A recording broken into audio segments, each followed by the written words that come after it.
konten itu bergerak di lingkungan yang terbatas. Tapi ketika ada media sosial, dia bisa berakumulasi menjadi semakin lama semakin besar.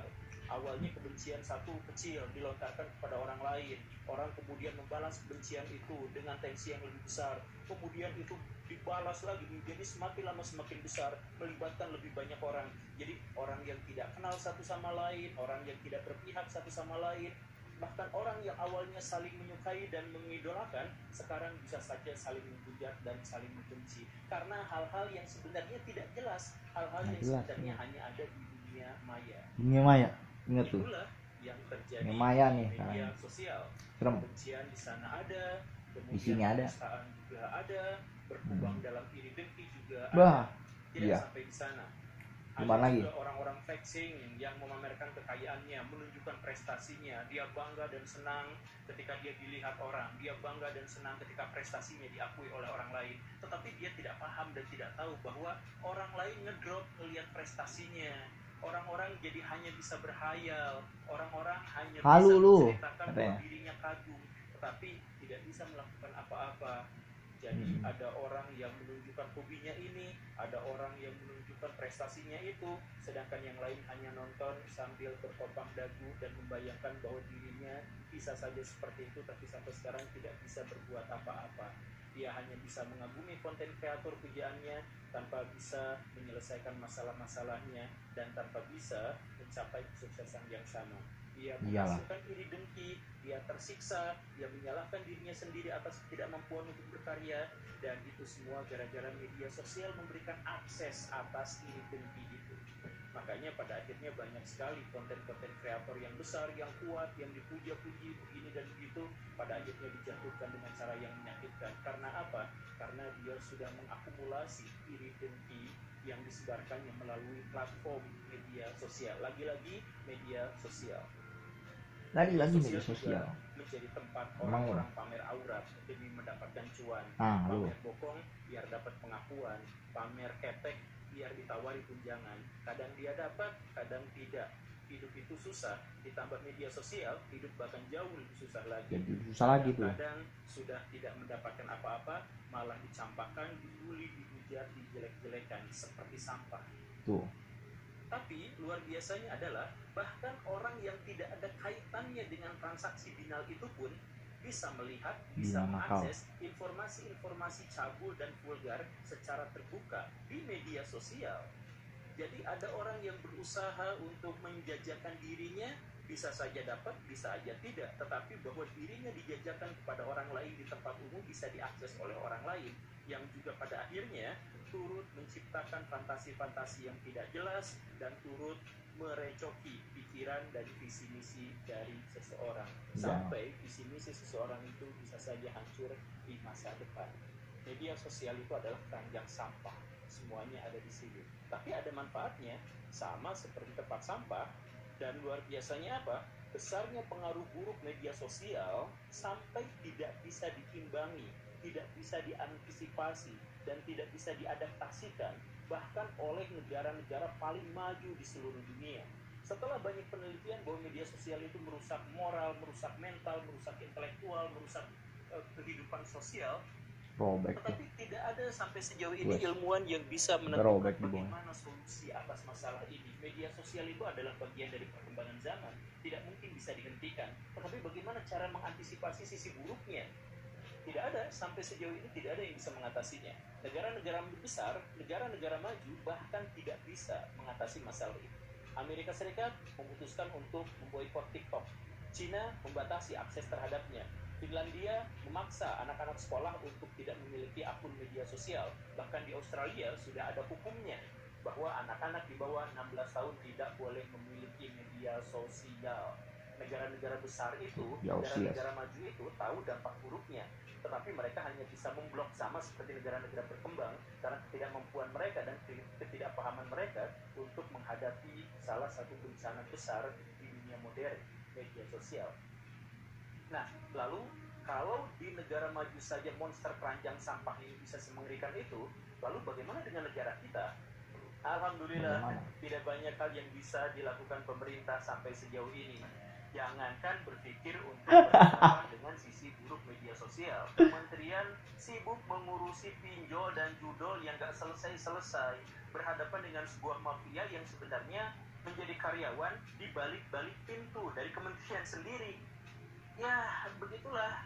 Ditambah lagi, media sosial di Indonesia saking tidak ramahnya, itu bahkan digunakan oleh kalangan-kalangan agama palsu untuk menebar kebencian. Bayangkan, agama sekarang melalui media sosial digunakan untuk menebar kebencian, menebar permusuhan, menebar hujatan dan makian. Satu ustadz dianggap sesat, yang lain dianggap sesat, semuanya sesat, dan orang hidup dalam bubble-nya. Ketika orang bisa mengakses kehidupan sosial seluas-luasnya dan mereka bisa memilih orang sebanyak-banyaknya, media sosial justru malah memberikan kepada orang itu kehidupan-kehidupan di dalam bubble, kehidupan-kehidupan hanya di dalam ceruk-ceruk sempit yang menganggap orang lain salah, orang lain jahat, dan yang benar hanya kami sendiri. Dan banyak kelompok-kelompok agamawan yang hidup dengan cara yang seperti itu. Bayangkan, agama yang selama berada orang agama sebagai inspirator nih, dianggap sebagai inspirasi untuk menentang kejahatan, sekarang justru malah terlibat dalam media sosial dan terlibat dalam kekacauan di dalamnya. Mesti hati-hati lu. Ranjang sampah. Sekarang beraya hitung seberapa banyak ketikan-ketikan buruk, komentar-komentar jahat, ujaran-ujaran kebencian kita ketikkan setiap hari. Kayaknya aku jarang, aku nggak pernah. Dan aku ngepost yang positif. Apakah itu akan menambah kita menjadi orang yang lebih cerdas? Iya, aku lebih cerdas ya akhir-akhir ini. Maka dari itu kita sekarang tidak lagi bisa mengatasi media sosial. Betul. Karena itu adalah produk perkembangan zaman yang tidak bisa dihentikan. Kita bisa membuat media sosial tetap produktif, tetap konstruktif. Bagaimana caranya? Setidaknya batasi menonton di bawah 1 jam, kecuali berhubungan dengan pekerjaan dan penghidupan kita. Yang berikutnya, batasi komen hate speech. Jangan terlibat di situ, jangan berbagi di situ, jangan baca di situ, apalagi turut serta dalam mengetiknya.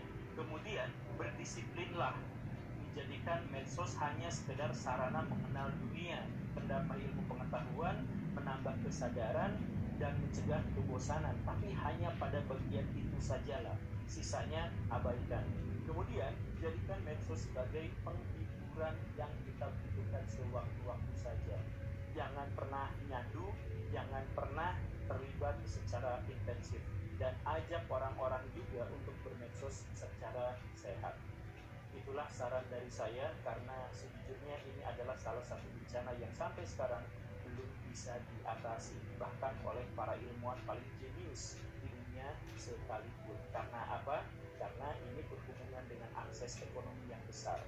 Semua cabang ilmu pengetahuan, semua perkembangan teknologi itu selalu berhubungan dengan cuan, berhubungan dengan sirkulasi uang dan ekonomi. Karena itu, karena media sosial sekarang juga berhubungan dengan uang dan sirkulasi finansial, maka kita tidak mungkin bisa hentikan. Kita hanya mungkin bisa menjadikan itu bermanfaat lebih baik. Dan tolong sampaikan kepada orang-orang, jangan menghakimi orang lain, jangan menilai orang lain sebelum kita sendiri introspeksi atas apa yang pernah kita lakukan sejauh ini. Terima kasih, ayo kita berjuang, ayo kita berprestasi untuk mencapai kehidupan yang bermakna dan bermanfaat.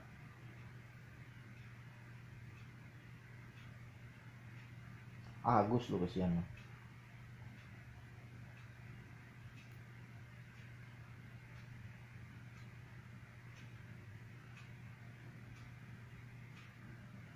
Agus ya. Kenapa jadi Agus yang kesian? Kebanyakan orang miskin itu akan tetap miskin di dalam hidupnya. Ya, ini adalah satu fakta yang nggak bisa kita pungkiri. Ya, karena memang kalau terlahir miskin itu banyak sekali kekurangannya. Ya, misalnya kita terlahir di dalam satu keluarga di mana orang tuanya punya pola pikir miskin, kemudian kita dipilihkan sekolah dan kemudian kuliah.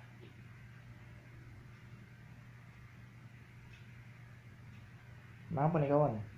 Kan sekolah dan kemudian kuliah, yang mungkin juga teman-temannya di sana miskin, dari keluarga yang miskin, dan teman-teman terdekat yang kita miliki juga miskin. Itu juga adalah teman-teman yang keluarganya miskin, dan ini efeknya sangat besar sekali. Ya tentu kalau misalnya terlahir di keluarga kaya, ini akan kebalikan semuanya. pola pikir orang tuanya kaya, yang dimana setiap kali makan barang itu selalu diajarin bagaimana caranya berinvestasi, bagaimana caranya untuk berbisnis, berpikir jangka panjang itu seperti apa, dan dimana ini di keluarga miskin nggak ada. Ya, Nggak ada itu. pilihan sekolah dan kuliah itu juga dipilihkan yang baik, dan dimana di sana juga murid-muridnya tersaring dari Betul. keluarga yang kaya, yang Ya. juga anaknya itu diajarkan oleh orang tuanya Betul. dengan pola pikir kaya, dan akhirnya ya pola pikirnya makin tajam, makin Makanya. seperti pola pikir orang kaya. Tuh. Jadi sebenarnya Kan? kalau misalnya kita terlahir di keluarga miskin, sebenarnya ada hal-hal yang bisa kita kontrol. Nah, ini saya coba paparkan ya beberapa hal yang gimana ini sebenarnya bisa dikontrol dan dirubah, tapi kebanyakan orang miskin seperti ini. Oh ya, sebelum saya lanjut, bagi kalian yang ingin belajar bisnis, kalian bisa cek aplikasi yang saya bangun, namanya Growin. Di situ ada lebih dari 1.500 ilmu teknis bisnis, bisa networking sama pebisnis, dan ada konsultasi tertulis dan juga template dokumen siap pakai. Yang pertama, orang miskin itu biasanya nggak bisa jaga uang. Jadi kalau misalnya dapat uang setiap bulan, itu uangnya biasanya pasti habis, berapapun jumlahnya. Nah, kalian bisa coba refleksikan ke diri kalian sendiri deh. Biasanya kalau orang miskin itu, dia pendapatannya 5 juta, itu uang habis. Pendapatannya 10 juta, itu uang juga habis. Pengeluarannya tambah tinggi. Ketika Biasa apanya itu? mau sampai 50 juta pun, pengeluarannya akan tambah tinggi. Marah aja lu men. Dengan salah satu Nggak ada desa nasi di goreng. Indonesia yang dimana orang-orangnya di sana ada yang jual tanah, dan kemudian mereka mendapatkan uang yang banyak. Kemudian mereka itu pada beli mobil, dan uangnya itu dihabiskan ya dalam beberapa tahun, itu benar-benar habis, balik lagi ke titik nol. Nah, kira-kira seperti itu tuh pola pikir dari orang miskin, nggak bisa jaga duit. Dan di Amerika ini pernah juga ada satu eksperimen ya, di mana orang miskin itu ada satu, dia ditempelin dengan kamera ya, dikasih duit lotre, dia menang sampai jutaan dolar, kemudian diikutin uangnya itu dipakai buat apa. Dia pakai buat sewa rumah yang mahal, kemudian dia beli mobil yang mahal, dia pergi ke klub malam, bagi-bagi duit, dihambur-hamburin, sampai akhirnya balik lagi ke nol, karena dia nggak paham caranya untuk jaga uang itu gimana gitu. Jadi ketika ada uang, ya dia pikirnya adalah uang itu dihabiskan. Itulah pola pikir dari orang miskin yang nggak bisa jaga uang, jadi nggak berpikir sama sekali untuk diinvestasikan untuk jangka panjang. Dan biasanya orang miskin itu ujungnya dia akan menjadi beban anak, dia menciptakan sandwich generation. Anaknya itu harus menopang dia, dan ini sering kali terjadi. Biasanya dari generasi ke generasi itu efeknya domino. Kalau orang tuanya sudah sandwich generation, biasanya anaknya juga akan sandwich generation. Memutus rantai ini nggak semudah itu. Nah, solusinya gimana? Ya dari sekarang harus bisa melek terhadap keuangan ya, harus bisa jaga uang. Yang saya selalu tekankan, kalau misalnya setiap kali ada pendapatan, nomor satu itu langsung transfer berapa persen itu ke rekening terpisah untuk investasi. Kemudian sisanya dipakai untuk yang memang harus kita keluarkan, dan minimalisir segala sesuatu yang memang sifatnya itu bukan kebutuhan. Tapi orang kaya itu kebanyakan memang mereka mau menambah ilmu terus dari waktu ke waktu. Jadi tiap tahun isi kepalanya itu upgrade. Dan kalau kalian misalnya nggak percaya dengan ini, nggak setuju dengan ini, coba kalian renungkan. Kalian di tahun 2014 dengan kalian yang di tahun ini, tahun 2024, itu beda nggak isi kepalanya? Kalau misalnya kalian bisa balik ke tahun 2014 dengan isi kepala yang sekarang, pasti banyak hal yang kalian akan lakukan dengan berbeda. Kenapa? Karena isi kepalanya berbeda. Itulah yang membuktikan bahwa memang menambah ilmu baru dari tahun ke tahun itu sangat penting gitu. Jadi kalian harus agresif. Jadi solusinya untuk kita bisa menghindari dari pola pikir orang miskin terkait dengan ilmu ini adalah kita harus sangat agresif. Ya kalau misalnya kita miskin, ya kita harus puas dalam menambah ilmu. Orang kaya aja agresif, apalagi kalau kita miskin. Kita harus lebih puas dalam menambah ilmu ke dalam kepala kita, supaya minimal kita setara dengan orang kaya, punya kapasitas ilmu di dalam kepala. Kemudian yang keempat, pola pikir dari orang miskin itu adalah biasanya pasrah dengan hidup. Ya, jadi kalau misalnya ditanya apa-apa, biasanya nggak punya tujuan hidup. Tujuan hidup lu apa? Goal lu apa jangka panjang? Biasanya nggak punya. Nggak punya tuh biasanya. Oh ya, gue go with the flow aja, gue gitu aja, mengalir aja, ikut aja. Apa yang terjadi itu memang yang diarahkan untuk gue di dalam hidup ini. Tapi orang kaya itu beda. Biasanya mereka akan berusaha untuk membentuk takdir, berusaha untuk mengerahkan usaha, energi, waktunya dia untuk mengejar suatu goal yang dia sudah tetapkan. biasanya kalau ditanya dia akan punya goal, oh dalam 10 tahun dia ingin mencapai ini. Jadi supaya ini tercapai dalam 5 tahun ini harus tercapai, supaya ini tercapai dalam 5 tahun maka tahun depan ini harus tercapai. Biasanya orang kaya itu seperti itu. Jadi ya, contoh jadi ekstrim GG. saya sudah pernah ceritakan berulang ya. Kalau kalian tahu peak itu kan sudah ada peak 2 sekarang. Kalau kalian lihat blueprintnya itu peak sampai dengan peak 8. Ya kalau kita lihat sekarang peak 2 lagi pembangunan, dia di timnya itu sudah memetakan sampai dengan peak 8, sudah jauh di depan sana gitu. Tapi yang kita lihat baru di tahun 2024 ini sampai dengan peak 2. Ya intinya bisa melihat jauh sekali, punya goal jangka panjang. Orang miskin itu biasanya hidupnya jangka pendek, jadi yang dia lihat itu hanya dari bulan ke bulan, tahun ke tahun. Bulan ini mau makan apa, bulan depan mau makan apa, bulan depan mau ngapain. Dia nggak lihat sampai 5 tahun lagi, 10 tahun lagi, 15 tahun lagi. Dia lihatnya itu benar-benar hanya di waktu yang dekat. Nah, solusinya gimana supaya kita bisa keluar dari pola pikir orang miskin ini? Ya kita harus berubah cara melihat kita untuk melihat jangka panjang. 5 tahun lagi, 10 tahun lagi, 15 tahun lagi, kita mau ngapain? Tuliskan di atas kertas. Saya juga tulis di atas kertas. Walaupun nanti sepanjang perjalanan kita ini akan berubah, ya karena pemikiran kita tentu akan berubah ya. Ketika kita menambah ilmu, menambah wawasan, bertemu dengan orang baru, tahu hal baru, mungkin goal kita akan berubah. Tapi nggak masalah. Yang penting setiap saat kita tahu 5 tahun lagi, 10 tahun lagi, 20 tahun lagi, itu kita arahnya mau kemana. Supaya ketika kita mengambil keputusan dalam hidup kita, itu kita bisa menyesuaikan keputusan itu sesuai dengan arah dari yang kita ingin capai. Itu karena kalau misalnya kita nggak punya goalnya, kita punya keputusan itu, ya kita susah mengambil satu keputusan. Kita nggak tahu arahnya kita mau kemana, gitu. Dan satu hal yang juga penting adalah merubah orang terdekat kita. Ya seperti yang tadi saya jelaskan ya. Kalau misalnya kita terlahir miskin, tentunya kita punya orang tua adalah orang tua yang dengan pola pikir yang miskin. Kemudian teman-teman kita dari hasil pemilihan sekolah ataupun kuliah dari orang tua itu adalah orang-orang yang juga kemungkinan besar miskin. Makanya kita harus secara agresif merubah lingkaran pertemanan kita. Ini bukan berarti meninggalkan teman yang lama ya, tapi menambah intensitas atau frekuensi bertemu dengan orang-orang yang memang lebih sukses dari kita. Ya supaya kita punya vibrasi, kita punya pola pikir, kita punya semangat, ya itu terpacu dan kita nggak pasrah dalam hidup. Ya karena kalau misalnya kita punya mentalitas adalah pasrah dalam hidup dan kemudian kita dikelilingi dengan orang-orang yang juga seperti itu ya susah kita untuk merubah kita punya mentalitas. Karena banyak sekali yang harus dirubah. Dari tadi kan saya sudah ngomongin banyak ya, dari cara menjaga uang, menghargai waktu, puas menambah ilmu, dan ini adalah dari sisi motivasi untuk tidak pasrah dengan hidup.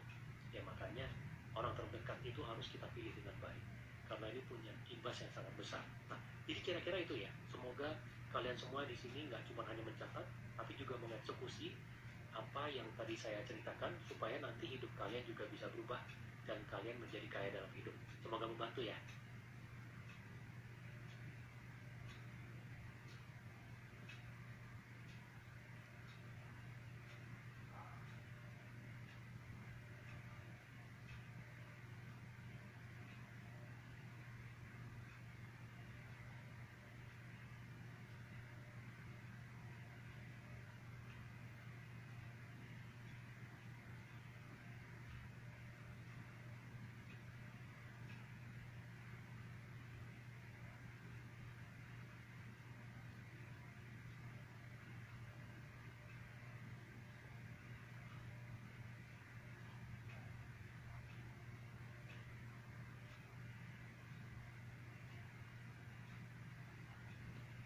Nggak tahu kami ini.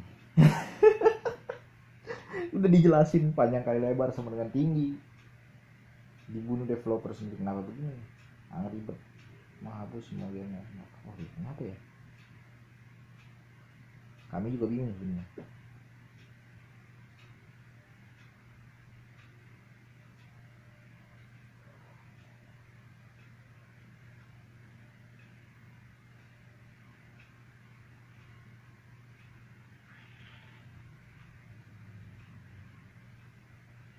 Masa sih nggak ada lagi? Coba gua ketik.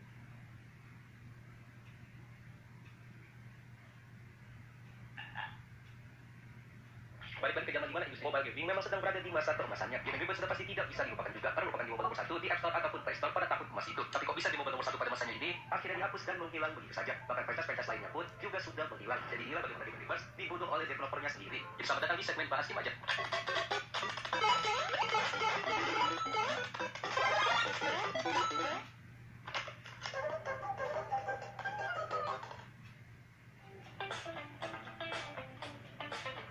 Jadi iklan lagi aja ini, belum mulai deh.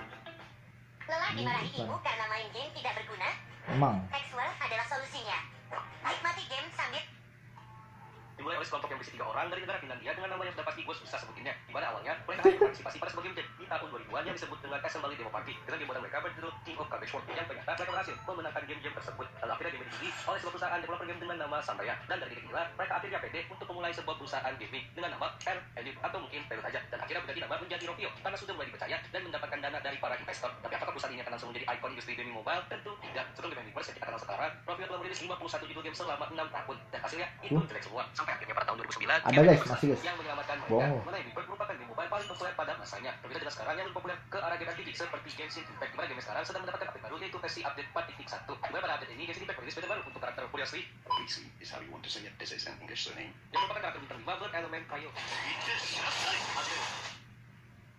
Berisik nih, heran aku guys. Lah, malas aku nonton kayak begini. Berisik guys. Siapa yang di sini yang suka berisik-berisik? Komen di bawah guys. 2 kali mendapatkan. Nah ini. Jangan maksudnya jangan. Gua tuh serius kepikiran buat pensiun YouTube sebenarnya. Ini bukan whisky ya, ini teh botol. Atau kenapa mereka bikin ini? Karena Indonesia ternyata dinobatkan sebagai warga paling tanda kutip bodoh kedua terburuk di seluruh dunia dari 61 negara yang dihitung. Dan realitanya emang benar kalian tuh semua bodoh. Tapi tau gak, yang lebih parah daripada orang bodoh adalah orang bodoh yang tidak menyadari bahwa dia bodoh. Kalau kalian bodoh, apakah gue bodoh? Jelas, gue sangat bodoh sampai di tahap gue gak mau berhenti belajar. Karena kejatuhan seseorang pas dia gak bisa berpikir kritis dan dia merasa bahwa dia sudah pintar. Jadi gak apa-apa gak kalau kita bodoh? Ya gak apa-apa. Tapi kalau misalnya kita bodoh dan kita gak sadar kita bodoh, kita merasa pintar.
Guys, kita lanjut lagi guys. Lelah dia lelah. Yang live TikTok satbor. Kenapa ada yang lelah kawan? Betul-betul. Itulah manusia ya kawan. Menghilang. Karena disitulah kalian akan bodoh selamanya. Setidaknya kalau kalian nonton video ini sampai habis, kalian tahu seberapa bodohnya warga Indonesia dan kenapa kita bodoh dan apa solusinya buat kita-kita yang pengen menjadi lebih pintar. Kenapa gue belakangan ini nggak terlalu banyak bahas tentang bisnis? Ternyata buat apa ngajarin orang bisnis kalau nggak bisa ngajarin orang cara berpikir? Analoginya kita ngasih ikan tapi nggak ngajarin mereka cara mancing. Dan kata kuncinya di sini bukan pintar IQ, EQ atau SQ, tapi itu kata yang selama ini gue lumayan remehin ya, literasi. Karena literasi itu kemampuan kita untuk memahami, menganalisis, dan membuat keputusan secara kritis di kehidupan kita sehari-hari. Jadi tenang yang IQ-nya rendah, EQ-nya rendah, SQ-nya rendah. Lebih penting literasi kok. Karena menurut UNESCO dan World Bank, literasi itu the single most important factor orang bakal sukses di karir dan hidupnya. Yang nge-link banget sama kesempatan kerja sama produktivitas manusia. Intinya bisa nggak kita bikin warga Indonesia kritis? Buat kalian yang ngerasa bodoh, termasuk gue pribadi, nonton video sampai akhir, kita ngertiin dulu literasi itu apa dan kenapa Indonesia krisis literasi. Fun fact-nya sebenarnya Indonesia nggak serendah itu loh. Kita hampir mendekati negara-negara kayak Singapura, 96% literasi. Tapi kok ada data lain yang menunjukkan bahwa kita kedua paling rendah karena literasi itu bukan sekedar bisa baca, nulis, atau berbicara. Karena kalian harus ngerti itu dibagi kedua bagian, literasi basic sama literasi functional. Basic literasi itu mengukur kalian dalam kemampuan membaca, mendengarkan, menulis, hal paling basic lah. Gak ada ini, lu nggak bakal bisa ngelakuin hal yang lain. Tapi Indonesia tuh krisis banget yang namanya functional literacy. Di sini baru kita ngomong financial, emotional, berpikir kritis, komunikasi, problem solving, dan teman-temannya. Dan kalian bakal kaget kenapa Indonesia bisa separah itu yang nggak 100% itu salah kalian. Memang bener ada salahnya pemerintah, negara, teman-teman kalian, keluarga kalian. Jadi siapa yang sebenarnya bertanggung jawab sama literasi warga Indonesia? Dan ini sedikit teaser ke arah Raymond Chin itu mau dikenal sebagai orang yang sharing apa sih? Karena orang tuh bingung kalau dulu gue bahas finance, habis itu saham, bisnis, makroekonomi, geopolitik, sekarang masuk politik, sekarang agama, sekarang konten cari istri. Simpel lagi nih, gue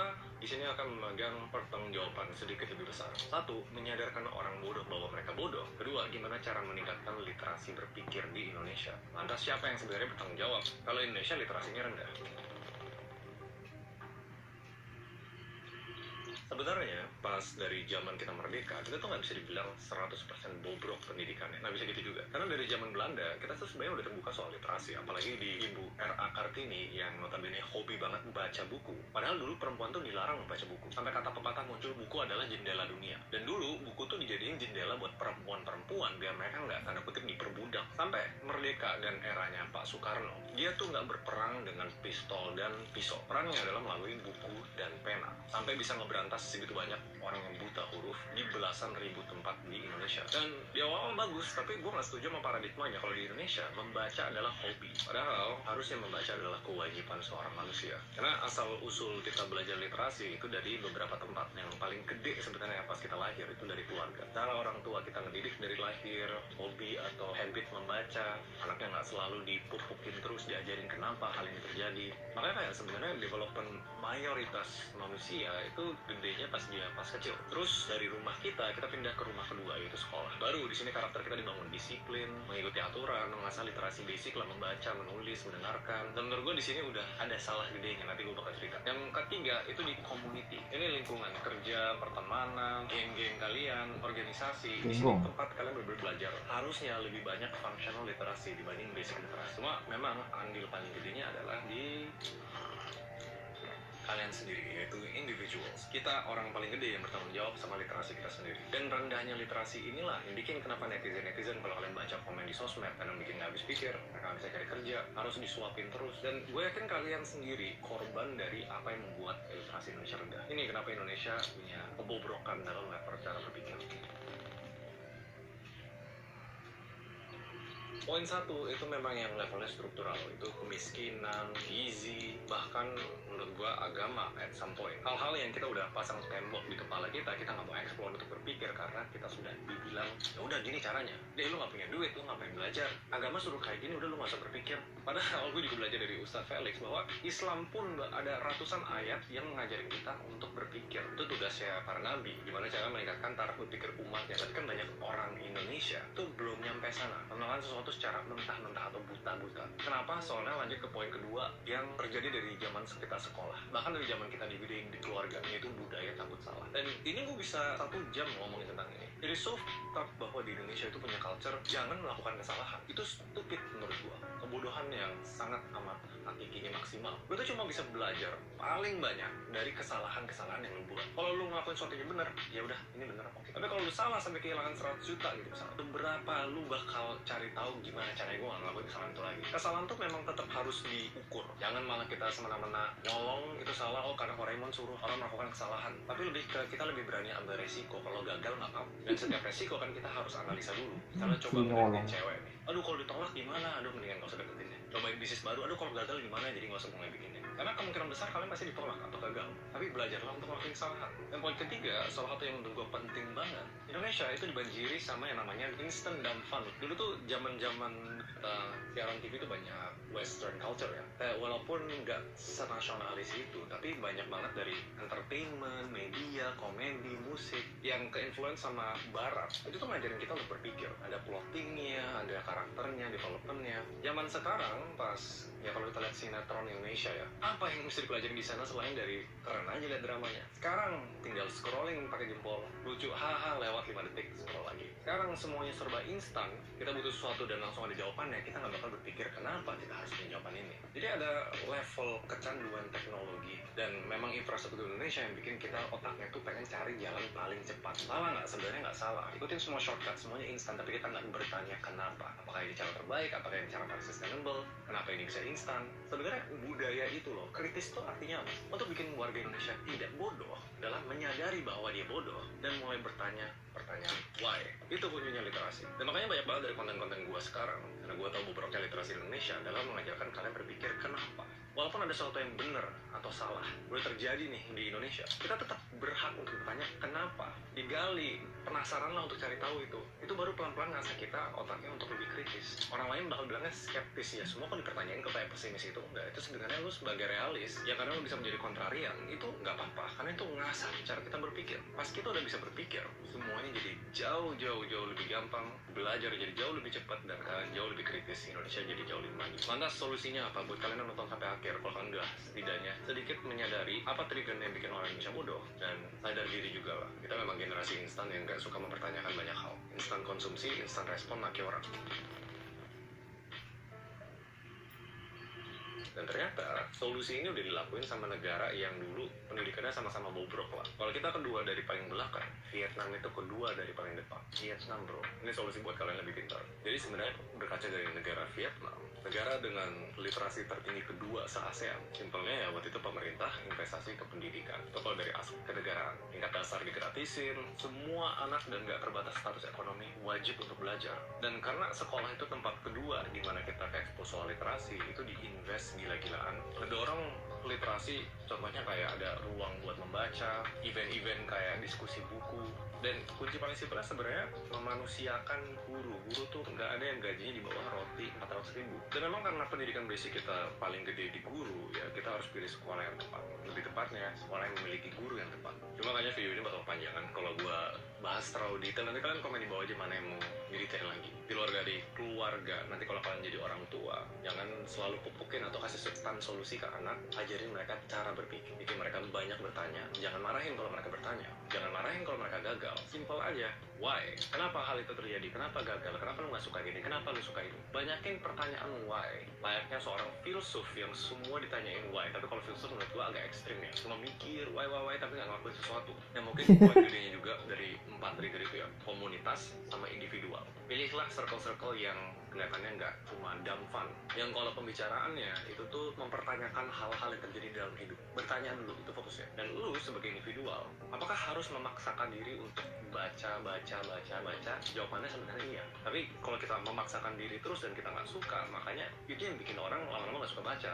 Jadi saran gua, kalau mau baca sesuatu yang kalian suka. Kalau kalian lagi suka main game, bacalah tentang game. Jangan cuma nonton, jangan cuma main itu sendiri. Gua baca kok tentang game design, industri jagar berapa di Indonesia dan kenapa didominasi sama asing, FDI-nya berapa, gue baca. Jadi ada trigger-trigger kecil kita sebagai individual kalau kita penasaran sama sesuatu, Google lah, simple kayak gitu. Dan mungkin tips paling basic untuk meningkatkan literasi Indonesia adalah tontonlah atau konsumsi konten-konten atau materi yang bikin kalian bertanya, sekontroversial apapun itu. Karena kebanyakan orang kalau udah kontroversial, ini nggak sesuai dengan yang gue akan dibaca, dipelajari. Walaupun lu nggak suka dan lu nggak bakal ngelakuin hal itu, misalnya tentang narkoba ya, baca anyway, cari tahu. Misalnya tentang seks yang gue tahu tabu banget di Indonesia, baca anyway, pelajarin. Coba deh, kalau misalnya nggak perlulah fokus harus baca tentang finance, self development. Intinya kalau kita udah punya budaya untuk selalu why kita mempertanyakan hal-hal, percayalah itu bakal meningkatkan literasi kalian. Dan mulai sekarang, secara teknis gue memang pensiun jadi YouTuber bisnis. Gue pengennya fokus ke konten-konten yang bisa bikin kalian bisnis doang biar pensiun, cuma bahas hal-hal bukan dia pensiun beneran kan. Kontroversial, so be it, let's be kontroversial. Kalau tiba-tiba ada satu orang yang lawan 99 orang yang ngomong hal A,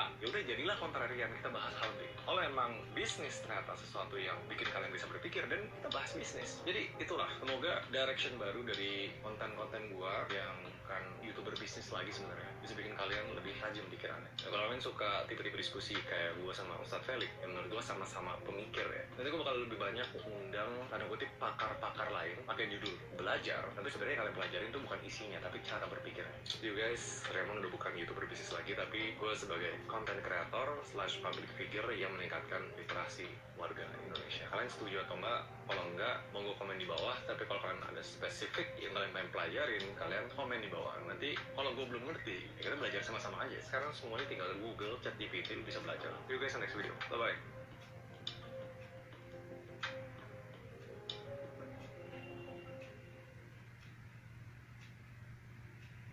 Udah nih, udah habis guys. Sampai dikonfirmasi sama gua. Udah habis. Beda video konten-konten Raymond Chin. Tipe konten yang dibuat sama Raymond ini informatif dalam bentuk talking head kayak gini. Pertanyaannya, apa yang ngebuat videonya bagus? Kita coba bahas jadi 3 bagian.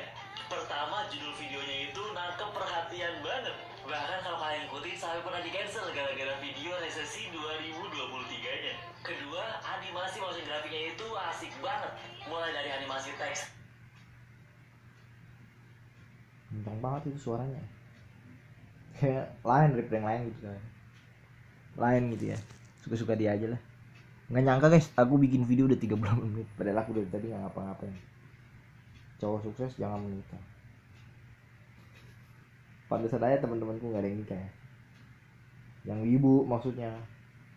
Kalau aku sih nggak tahu guys. Karena aku belum dapat pasangan yang tepat, jadi aku belum bisa jawab guys. Ya begitulah hidup. Kadang kita begini maunya begitu. Kadang kita begitu maunya begini. Kayak maunya lu. Vietnam Night Life. Apaan tuh artinya?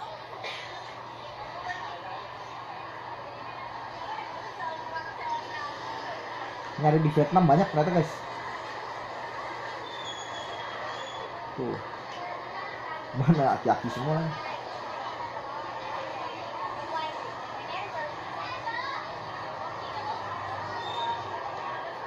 Oh ini orang bener ini. Nggak mungkin nggak bener ini. Banyak amat ya. Nggak berani ngomong aku. Nggak berani ngomong ini kebanyakan ini mah orangnya. Nggak berani ngomong guys. Ini kita lihat Phantom aja. Nggak bener. 59, cepet ya. $2 guys. Padahal aku nggak beli lagi loh. Nah itu dia loh. Ayo. Emang bener guys kalau kita beli di tempat yang benar itu bukan turun, dia naik guys yang bener mah. Nah kalau misalnya kita beli di tempat yang salah, habis kita beli nyungsep malah, aduh kacau dah. Tuh ya kan, nomor 2 guys. Kita swap deh, kita beli lagi guys. Swapin. Kacau loh. Ya, kita nggak boleh jatuh cinta terlalu lama pada sebuah koin guys. Nggak bener itu. Yang ada honeymoon period itu mentok-mentok 2 hari 3 hari udah buang, udah nggak beres guys. 3 hari. Jadi memang itulah percepatan sekarang terjadi guys. Bahkan yang founder-foundernya di situ aja dia aja pindah lagi gitu loh, maksudnya kayak naratif baru dia pindah lagi ke naratif yang lain gitu cuy. Jadi ini sinyalnya parah nih guys, cuman kayak muter-muter doang gitu. Apa kurang nasi goreng atau gimana? Tapi kalau secara 24 jam price actionnya emang lagi drop guys, 60% ya. Mewi. Nah Mewi juga sama nih. Mewi gue beli ada 3 nih, jadi ada Cloud, Maestro, Pulse, sama apa lagi.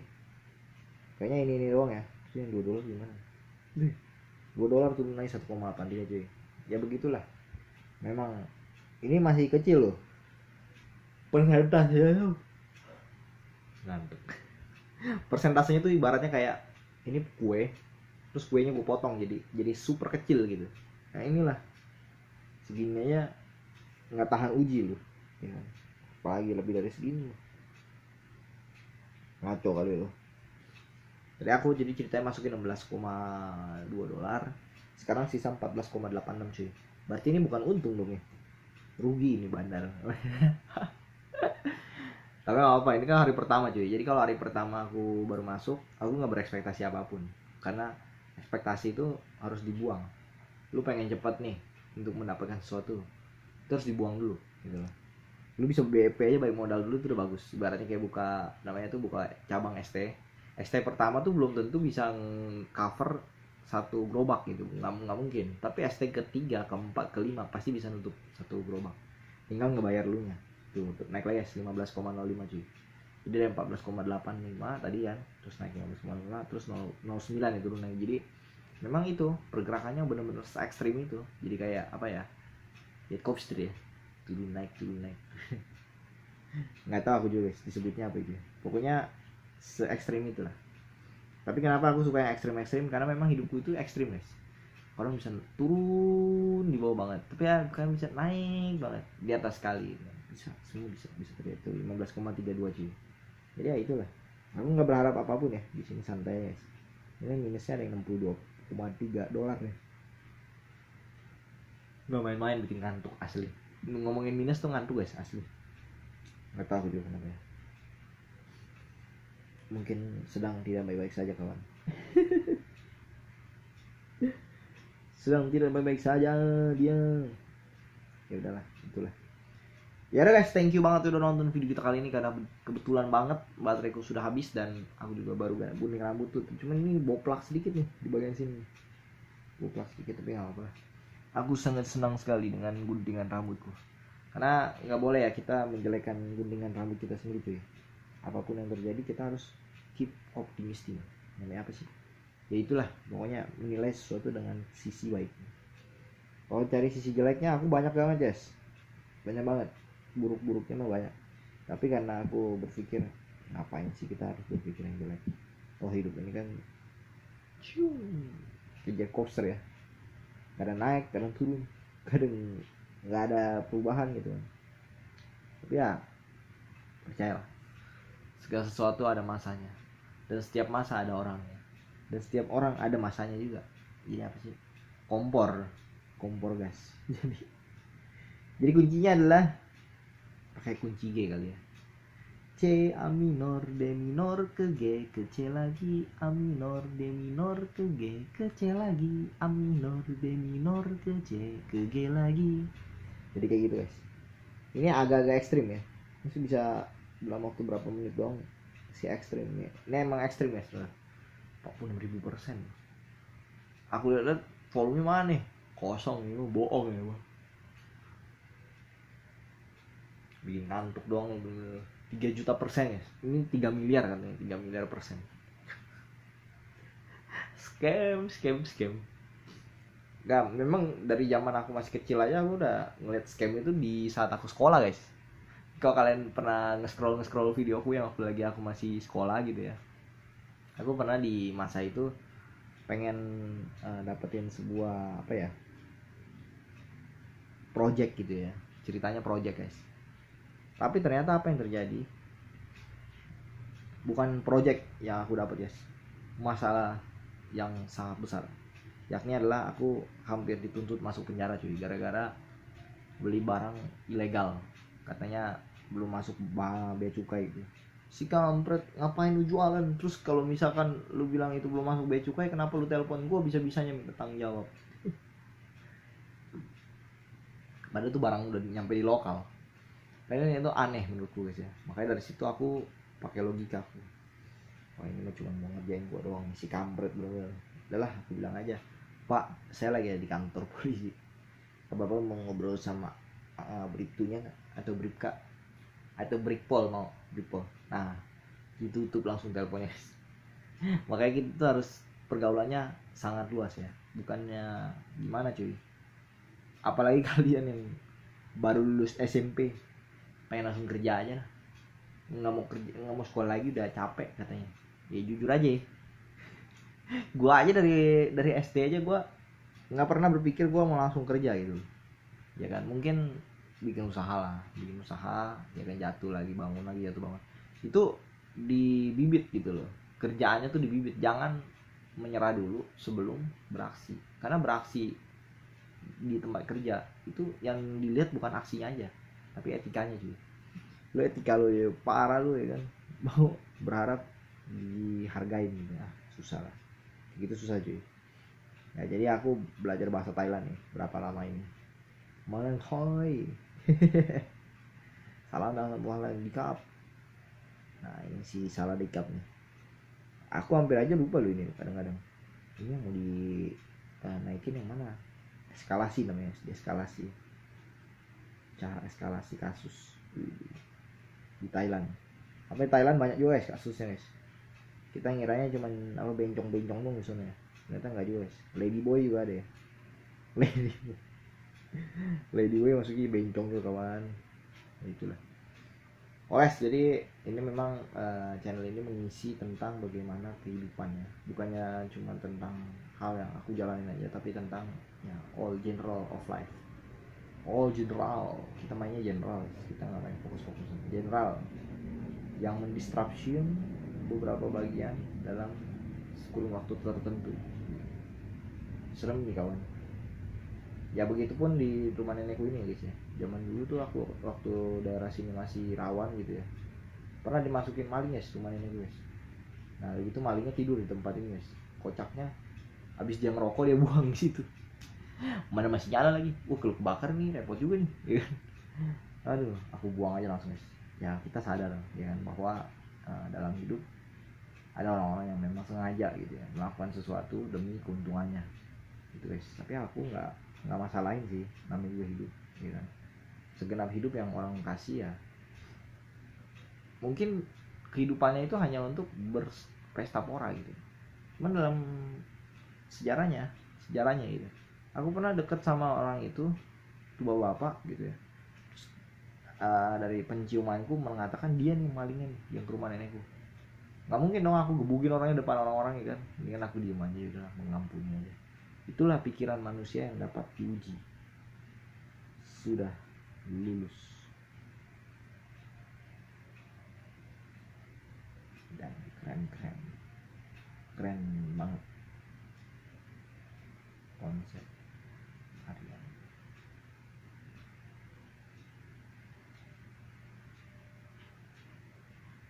Jangan dibikin rata kanan kawan. Ini keren banget harian. Oke kawan.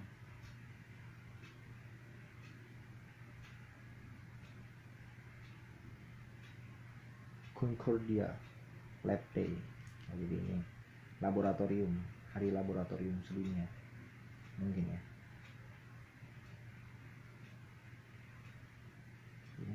Orang kan begitu kawan,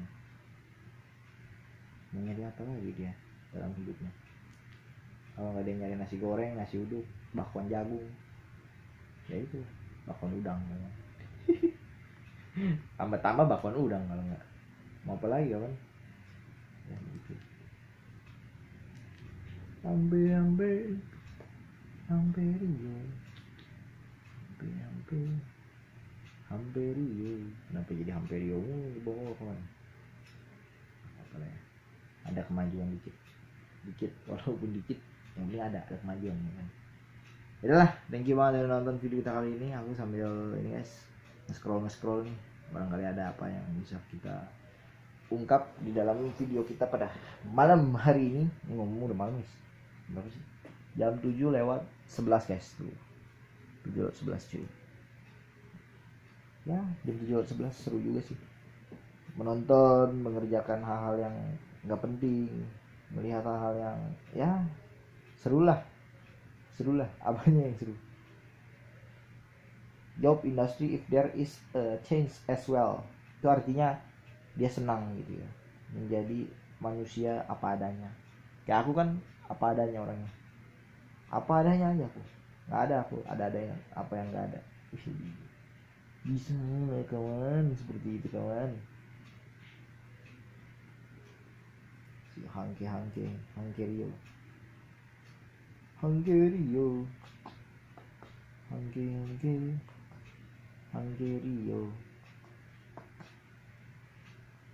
Bye bye guys.